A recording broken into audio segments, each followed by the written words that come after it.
Isa sa mga maling pagkakaunawa sa condonation loan ng SSS ay ang akala nila pag sinabing condonation loan ay mag-a-apply uli sila ng panibagong loan sa SSS at ibibigay sa kanila yung cash at babayaran nila yung SSS.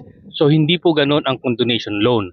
Ang condonation loan, ang ibig sabihin niyan kung ikaw ay merong unpaid loans na calamity loan or salary loan, pagsasama-samahin po yun. Consolidation po ang tawag doon, and then kukumputin nila yung interest at yung penalty.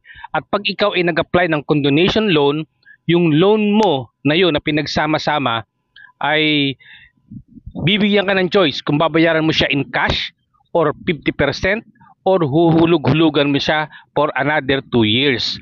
Pero tatanggalin nila yung penalty. So ang babayaran mo na lang sa yung mga unpaid loan ay ang kung magkano yung loan mo, yung capital at yung interest, wala ng penalty. So yun po ang ibig sabihin ng condonation loan. At consolidation and condonation loan po ang tawag diyan sa SSS. So pinagsama yung loan mo at yun ngayon ang kukumputin para mabayaran mo ng walang penalty. So mali po yung mga pag-aakala ng iba na kapag nag-loan ka ng condonation loan or nag-apply ka ng condonation loan, maglo-loan ka uli ng panibago.